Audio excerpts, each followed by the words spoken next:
Muy buenas a todos y bienvenidos a este primer vídeo de la lógica trascendental, esa segunda parte de la doctrina trascendental de los elementos, siendo la primera la estética trascendental, y en este primer vídeo vamos a subdividir la lógica trascendental en analítica trascendental y dialéctica trascendental. Y vamos a explicar exactamente en qué se encuadra esto de la lógica trascendental. En primer lugar, como ya expusimos en la arquitectónica del idealismo trascendental, que plantea que el idealismo trascendental como tesis filosófica pues admite esa humildad de que nosotros nos vamos a centrar en esos objetos de los que podemos tener cogniciones y entendemos que eso se limita o eso limita los objetos de los que vamos a tratar a esas facultades trascendentales, a las representaciones que podemos obtener de ellos mediante las facultades trascendentales. La primera facultad que hemos estudiado ha sido la sensibilidad, en esa ciencia que denominamos estética trascendental. Así que en esta segunda ciencia, la lógica trascendental, lo que tenemos que estudiar es el entendimiento, que, como hemos dicho muchas veces, es un átomo lógico y por lo tanto no les puedo proveer de una definición técnica, pero eso no significa que no pueda elucidarlo.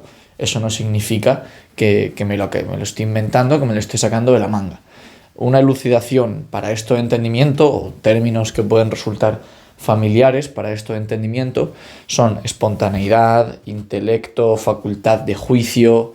El término griego asociado, como se pueden imaginar, es el logos. Aunque logos en griego también puede significar palabra o discurso, entendemos que todo lo que tenga que ver con pensamiento, abstracción, entendimiento, tiene esa vinculación con el logos y de hecho de ahí procede la palabra lógica. Y de la misma manera que estéticos nos dio lugar a estética en la estética trascendental.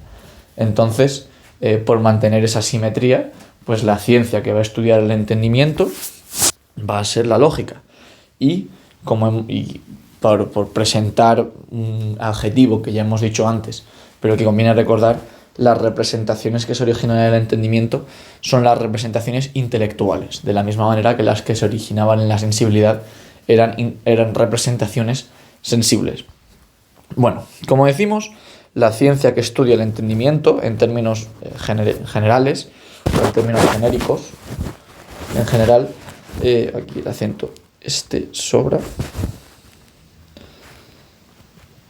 Ahí.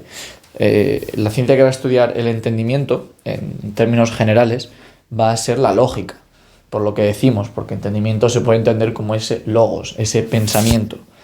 Y vamos a distinguir entre el uso universal del entendimiento y el uso particular del entendimiento. ¿Qué significa esto de uso universal y uso particular del entendimiento?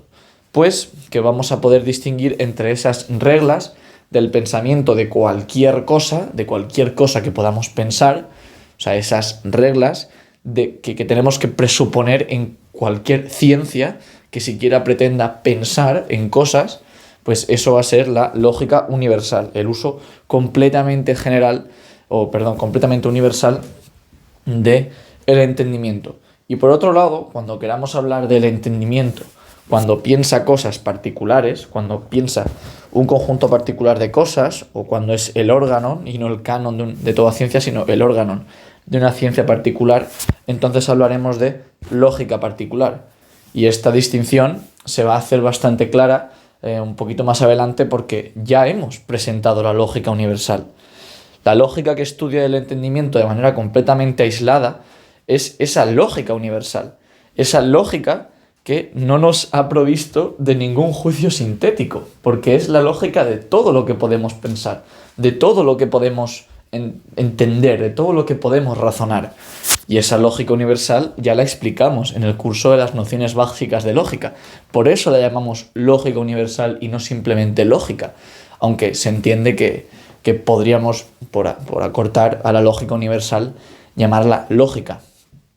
Pero como ya hemos visto, pues la lógica universal no nos provee de ninguna verdad. Por ejemplo, cuando decimos todo M es P y S es M, por lo tanto S es P, Aquí no hay ninguna verdad realmente, simplemente estamos trabajando bajo el principio de no contradicción, que dice que en un juicio categórico el predicado no puede contradecir al sujeto. Esto es una limitación, pero no es realmente una regla de una verdad. No nos está diciendo cuál es el juicio verdadero, simplemente nos está diciendo que no nos podemos contradecir. Cuando, por ejemplo, hacemos un silogismo hipotético modus ponens, si P entonces Q, P por lo tanto Q, esto pues no nos dice si la primera o la segunda premisa son verdad. Simplemente nos está diciendo que si partimos de estas premisas, para no contradecirnos, tenemos que presuponer la conclusión. O en las inferencias inmediatas, todo S es P, por lo tanto, algún S es P. Esto no es ninguna verdad, simplemente, como decimos, es pensamiento completamente universal de las cosas. Todo lo que queramos pensar tiene que pasar por estas reglas, pero es simplemente eso. Son las reglas de lo que consideramos que es razonable en términos intelectuales, lo que podemos razonar, lo que podemos pensar, lo que podemos entender. Igual que aquí la lógica modal, el principio de inferencia por doble falsificación, etcétera, etcétera. Hay un montón de casos que ya estudiamos en la lista de reproducción de nociones básicas de lógica y que, como decimos, esto de la lógica universal está muy bien porque son las reglas formales de todo pensamiento, pero precisamente porque son reglas formales no proveen de ninguna verdad. No hay ninguna noción de verdad, algo con lo que podamos decir, vale, este juicio es verdadero y este juicio es falso por lógica universal. Eso no puede ocurrir, ya que la lógica universal ni siquiera forma parte del árbol del conocimiento. La lógica universal son esos sustratos que presuponemos en todo momento y que se encuentran debajo de las raíces, pero que no producen ningún conocimiento, ninguna cognición material. Son simplemente, pues eso, reglas formales de si usted quiere pensar sobre algo, tiene que presuponer lo que le estoy diciendo. Si usted quiere pensar una concepción, no puede, o si quiere pensar un juicio, no puede tener una contradicción entre el sujeto y el predicado. No puede tener concepciones contradictorias. Eso es impensable. Eso no se puede entender, no lo podemos abstraer. No hay una representación intelectual que contenga contradicciones. Eso es básicamente lo que nos dice la lógica universal. Pero no nos dice qué representación intelectual es verdadera. Eso la lógica universal no nos lo dice. Por lo tanto, la lógica universal no provee de ningún juicio sintético y no nos provee tampoco de ninguna explicación de por qué tenemos juicios sintéticos y mucho menos de juicios sintéticos a priori. La lógica universal no explica la experiencia. Es simplemente coherentismo lógico, no me estoy contradiciendo, no tengo ninguna concepción contradictoria y punto. De hecho, cuando, por ejemplo, alguna vez he podido comentar que no sé si las cosas en sí violan la lógica universal o no sé si poseen el principio de no contradicción, cuando digo eso, lo que estoy diciendo es que yo no sé cómo son las cosas en sí. Evidentemente, si quiero pensar en esas cosas en sí, entonces no pueden ser contradictorias, porque lo contradictorio no lo puedo pensar. No forma parte de esas reglas de la lógica universal que me dicen todo aquello que es universalmente pensable. Entonces, no puedo pensar las cosas en sí como contradictorias, pero, porque la contradicción no se puede pensar, es impensable, pero sí que puedo decir, bueno, no lo sé, es que si no sé nada, no sé nada. Vale, la contradicción es la nada, lo impensable no es nada. Pero es que las cosas en sí no son nada para mí, no tengo acceso a ellas.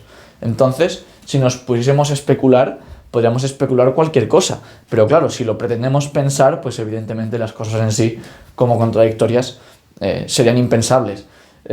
Y si no fuesen contradictorias, si decimos, vale, las cosas en sí que las puedo pensar o sí que las estoy pensando, entonces ahí entendemos que sí que cumplirían el principio de no contradicción. Pero en esta ciencia que pretendemos empezar ahora, no vamos a hablar de las cosas en sí, ni las cosas en sí contradictorias y por lo tanto impensables, ni las cosas en sí no contradictorias y por lo tanto pensables. Lo que vamos a hacer en la lógica trascendental, que va a ser una lógica particular del entendimiento, va a ser trabajar con las cosas en tanto en cuanto podemos tener cogniciones de ellas. Es decir, como veremos más adelante, los objetos.